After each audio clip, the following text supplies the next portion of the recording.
if my faith's that weak, if Christianity can't stand being studied, then what's the point in following it anyway? If God's God, then, and he's beside me, then studying academically should not make me lose faith. And I went and studied. And yeah, it was interesting. When I graduated then, I thought I'd really like to carry on, but circumstances weren't right, and I don't think I would have done well if I had. But fast forward 30 years, and mid-40s, and I've got the opportunity again. And that desire I had to look at faith, to look at why people believe what they believe, and what effect it has on their lives, has remained. So I decided, right, I'm going to do it. I'm going to study church history. And what I was really looking for was to see what people have seen as important, what people have seen as central to their faith, how they've lived it out, and whether over 2,000 years that's changed or not. I studied 6 different things during the time I was doing this. We had to do what they call a methodology course, which is all about how to study history and how to research, which, yeah, that's the boring bit really. But we then had to look at a specific period or theme, and I chose Wesley, being brought up as a good Methodist, why not? And looked at how the study of Wesley had changed over 30 years. So that was that. Then I looked at early Christian writings, which is the right outside of the New Testament, which is the writings of people like Clement of Rome, Ignatius, the Didache, things that were written really about the time Paul was writing and a little bit after. Some of which almost got into the New Testament and didn't quite. But they still tell us a lot about what the church at the time, and it's like we read Luther's writings to see what Luther thought. We can read the writings of people from that time to see what they thought. I looked at how the Bible was put together, how we decided which books were going into Scripture and which weren't. And when I was doing that, I looked specifically at the Gospels. Then I put a big leap forward in history and looked at revival and reform. Mainly, for me, at revival, because that's where my interests were. And I looked at how we could define what revival was and whether it changed over time. And I looked at Christianity in the 20th century, specifically pacifism, and at 3 people, one of whom was the first person to preach a live sermon on radio.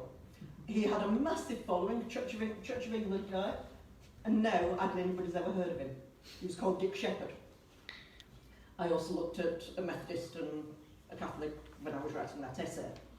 And I wrote my dissertation on Margaret Fell, who was one of the very first Quakers, and eventually she ended up married to George Fox, who founded the Quakers.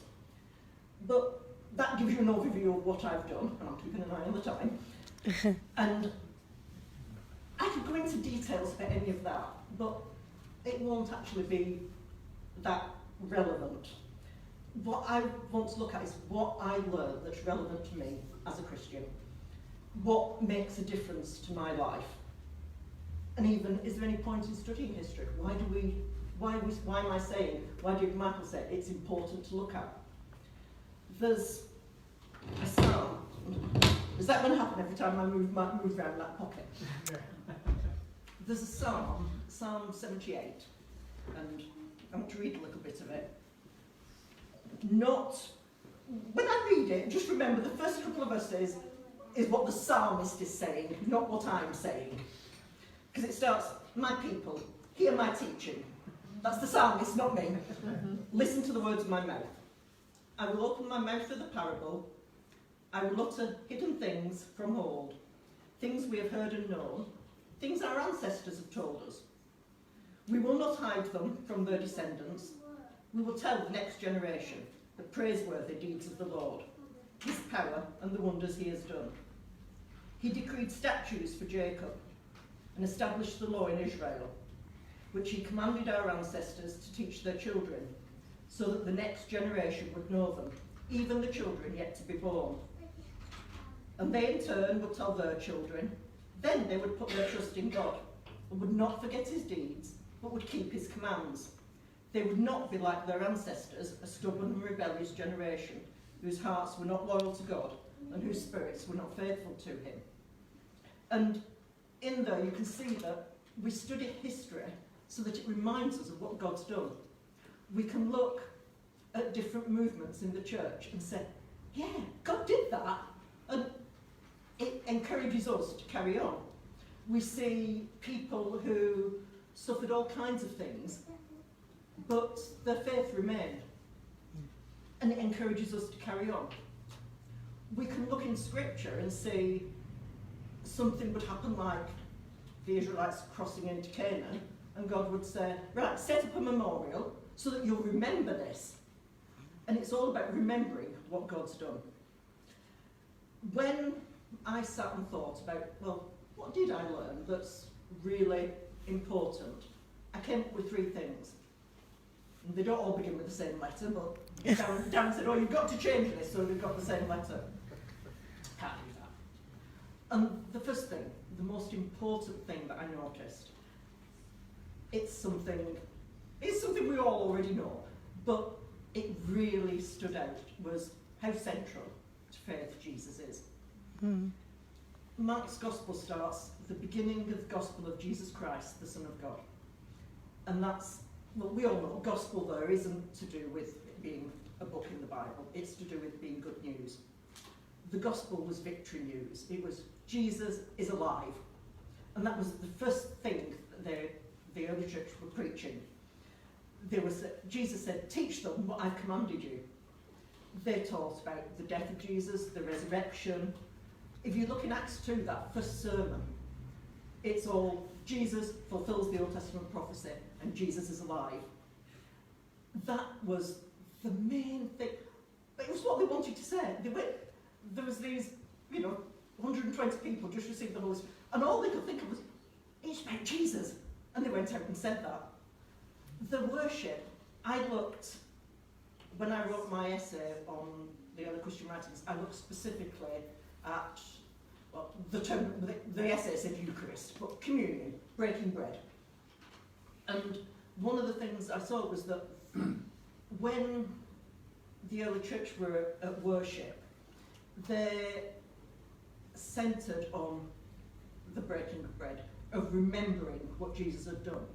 But it wasn't necessarily just that last meal, that last supper that they were remembering, because they broke bread with Jesus so many times.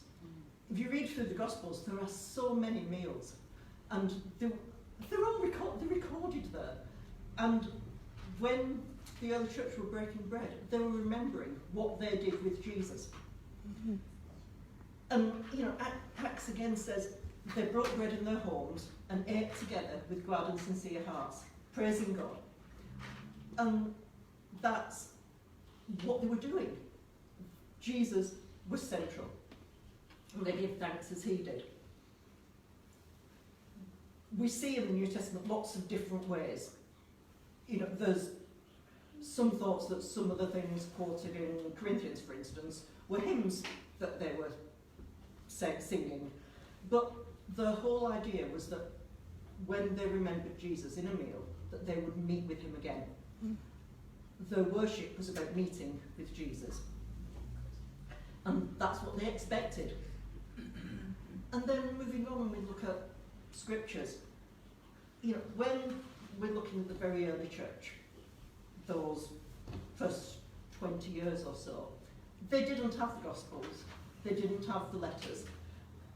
They had Old Testament scripture, and even that was only just, they had the law and they had the prophets, but bringing it together as one scripture was only just beginning to be an idea at that point.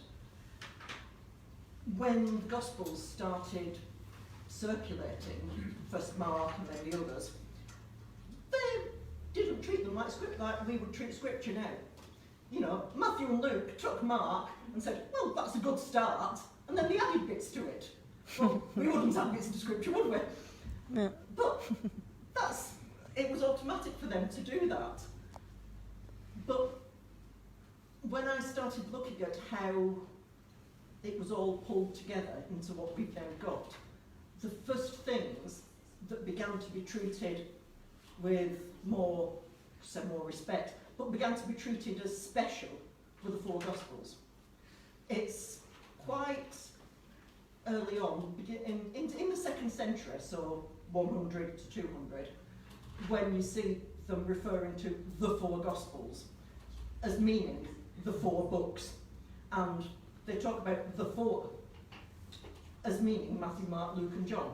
And we know that there were others circulated. But those four began to be treated as special.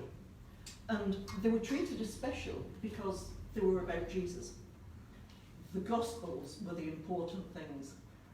Paul's letters were collected, and they circulated quite widely, but they were collected together and started to be treated as scripture much later. It was the Gospels about Jesus that were the first important things. And it wasn't because of their authorship, but because they contained Jesus' teaching. And it's the whole thing. The worship, the scripture, the preaching, it was all about Jesus. Paul was a theologian. You know, Paul was an academic, and you know, even Peter said Paul can be hard to understand. But Paul came back time and time again to say, but what I preach is Jesus, is Christ.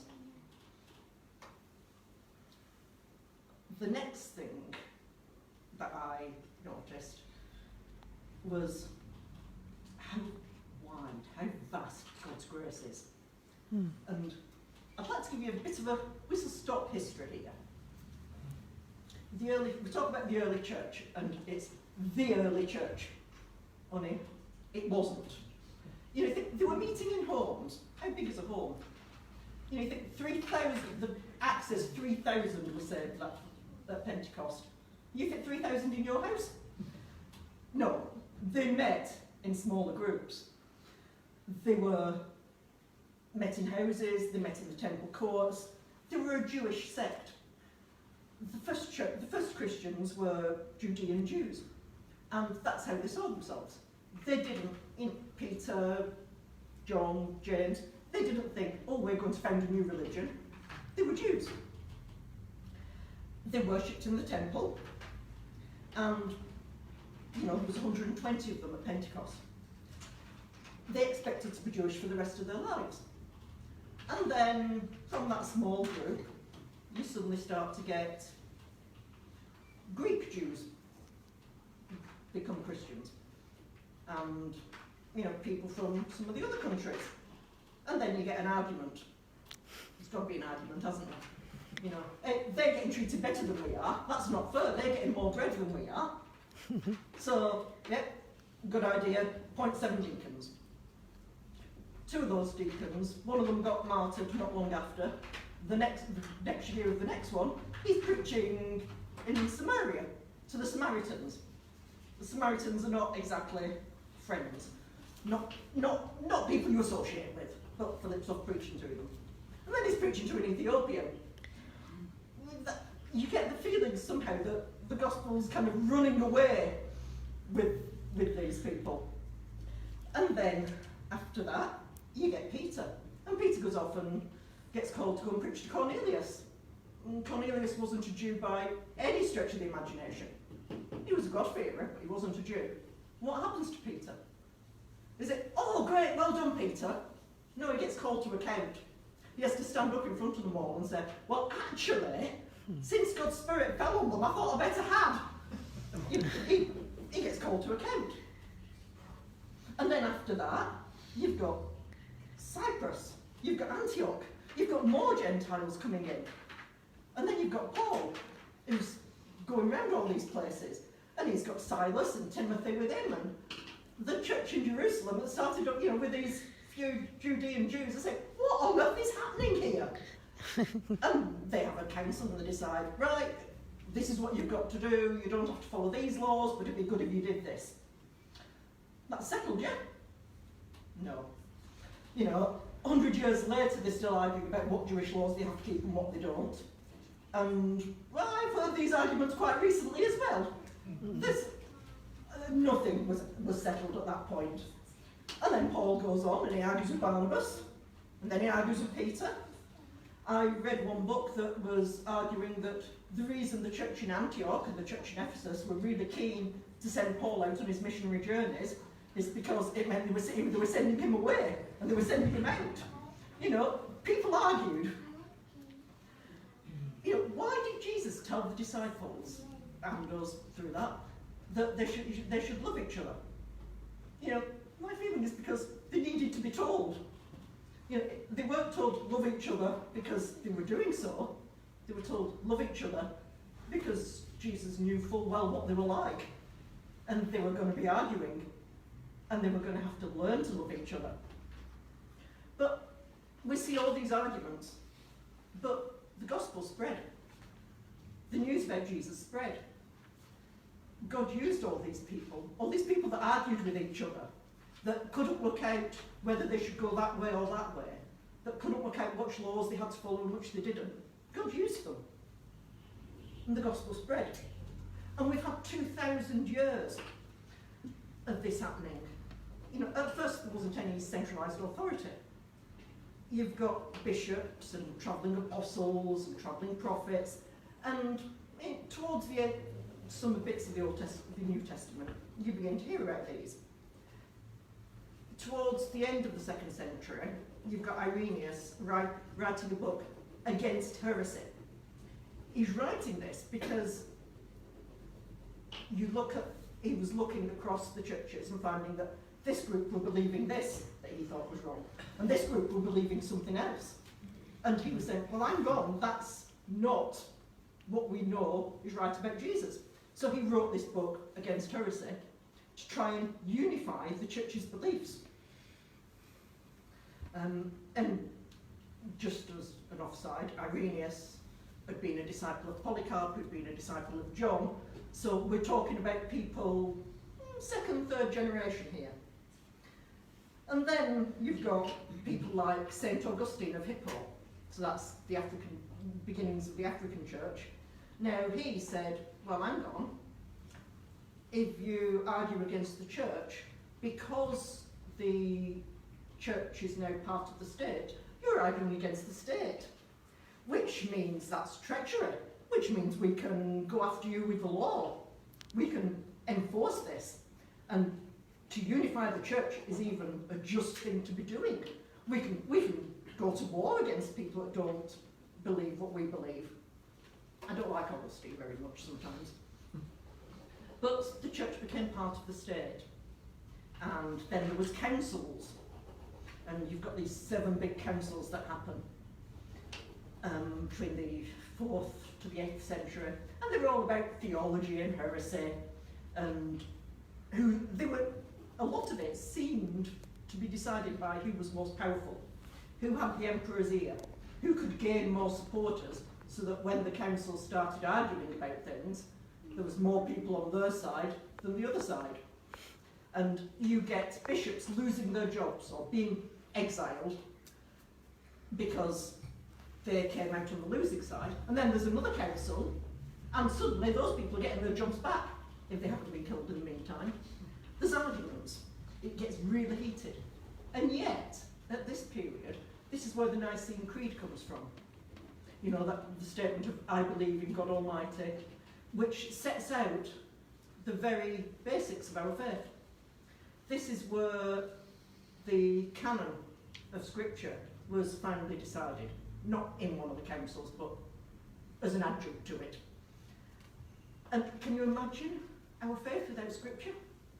Mm-hmm. At the same time, you've got a lot of the desert fathers on the monastic side beginning to start. People who are saying, I don't like all these arguments, I'm going off in the desert to listen to God. And they're writing some fabulous devotional works.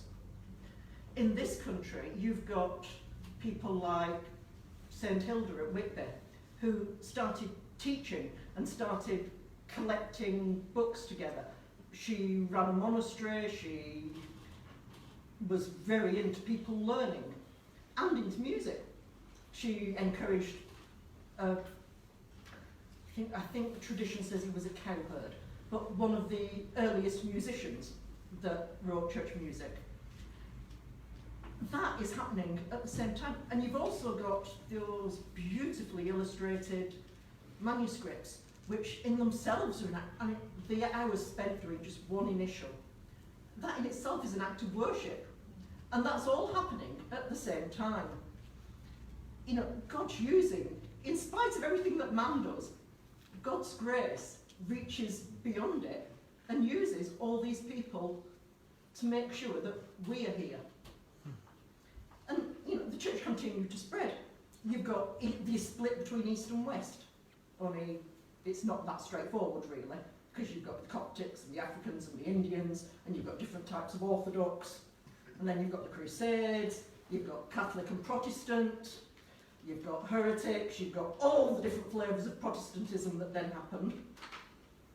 And they're not just varying forms of worship, but different experiences of God. The different beliefs, mainly over non-essentials, but sometimes over what is essential and what isn't essential. And with that long-term view, with looking over, you know, a full 2,000 years, we can see that God moves. God's grace is for all of us. And it doesn't matter whether we get that little detail right, or whether we get that little detail right. What matters is that we're following Jesus. And, you know, for most of these people, yes, they argued and they killed each other and they did all kinds of horrific things, but most of them thought they were doing what God was telling them to do. You know, yes, there were some that were just in it for the power. There always is. People are human. But for a lot of them, they thought, this is what God is telling us to do. This is how we stop people going to hell. If you believe in a hell that is going to burn people for eternity and it's going to hurt and it's going to be hell, then you will do what you can to keep people out of it. And if that means burning them at the stake instead, then you do that. Because that's for a few hours, not for all eternity. Yeah, but they believed they were doing the right thing. And God isn't confined to one small sect. You've got, well, how many different flavours of Christianity? I said flavours. How many different types of Christianity is there now? So many. You can't count how many different types of church there are. And yet, God's there with all of us. And yeah, all right, you know, you might believe in infant baptism, you might believe in believer's baptism, you might say breaking of bread, you might say Eucharist. It doesn't matter. God has worked through all of that, through all of those 2,000 years. And the other thing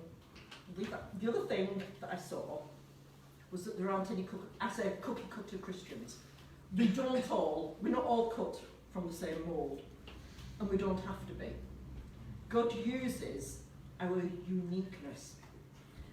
When I looked at revival, I looked at what's called the Great Awakening, the 18th century evangelical revival.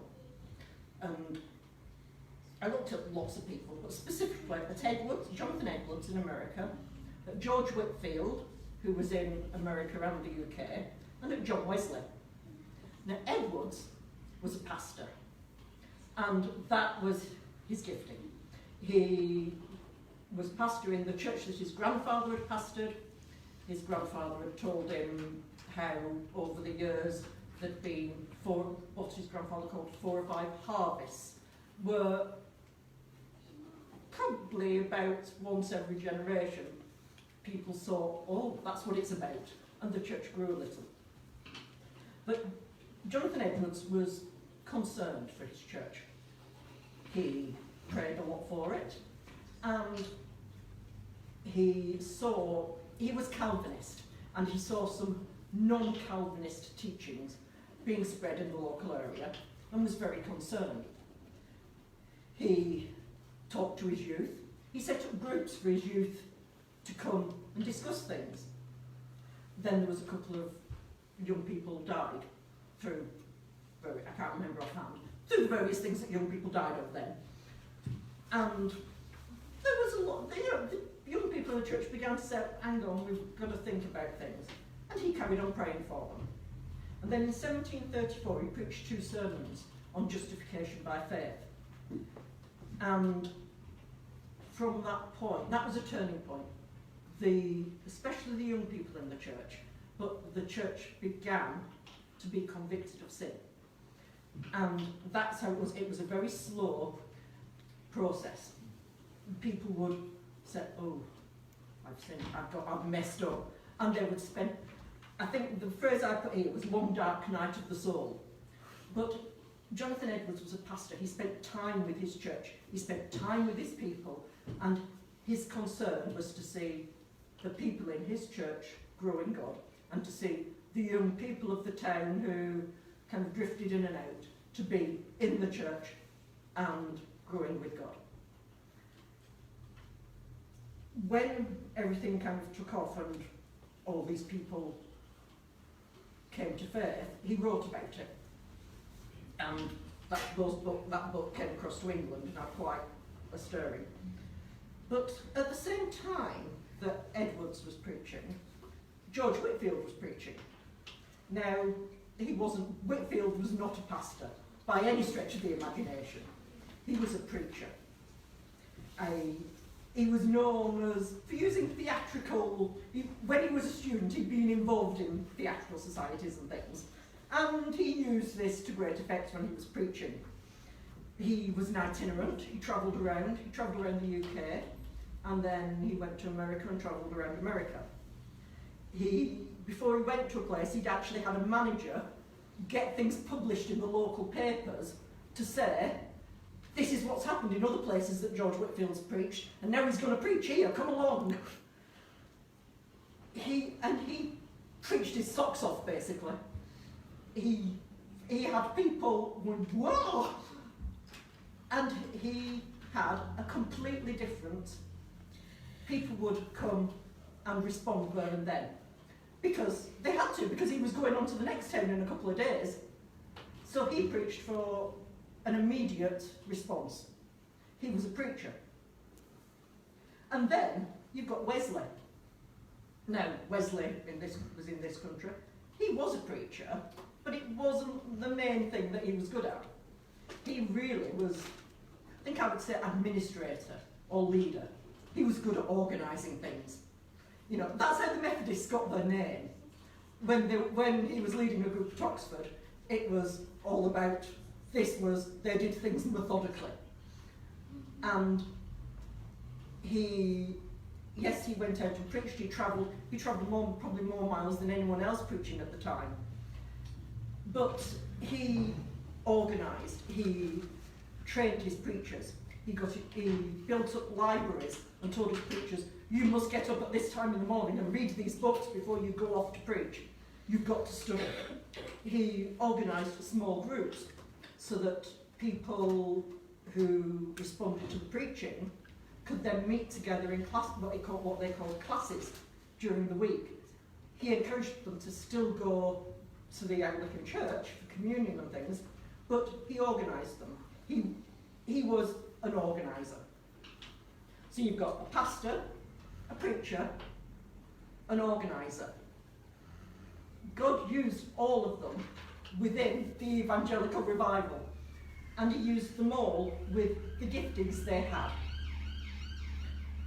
As an aside, with later on the Hebridean revival, you've got 2 old ladies in the Hebrides who prayed. And that was the start of the Hebridean revival, because they then got the deacons to pray, and then the deacons got a preacher in. But it started with 2 old ladies praying at home. And the whole point is that we don't need to become like someone else. All these people, pastor, preacher, administrator, prayer, they did and worked with the gifting they had. God uses whatever gifts we've got. We don't have to try and make ourselves like Emma, or like Tracy, or like Michael, or anybody else. You might have heard of Julian of Norwich, who was a mystic, Christian, talked about revelations of divine love. But that's not actually her name. We don't know her name. And the unknowns, I think, make up the majority of the church. They certainly do the majority of the work. We are not going to be recorded in his, if people were writing history of the church in the northwest of England, how many of us would get our names written in it? Probably none of us. And yet, we are the church. We're the church in this place. What we say, what we do, is just as important as what the people preaching to 3,000 are doing. I was struck, and I am getting towards the end, I've been struck by how big, how immense God is. But if God is that big and that immense, if his grace is that wide, then it needs all of us, all of our individuality, to actually reflect that.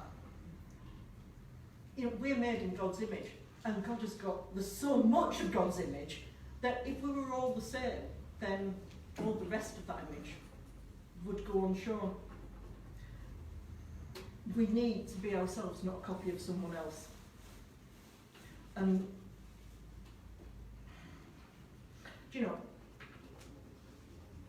We can know scripture, we can learn all the academics, we can look at history, we can be brought up in a church. Love that testimony this morning of just being brought up and knowing God throughout, a slow growth in faith throughout life. I find that so encouraging. We can be brought up like that, we can go off and preach, we can do a million things, but in the end that's not what it's about. It's not about getting the details correct, it's not about working ourselves into a tizzy, it's about our relationship with God. It's about our relationship with each other. It's about grace, and about love, and about Jesus. And really, it's personal, it's for us. We can look over 2,000 years of history, and it's about individuals in the church knowing they are loved and making a difference.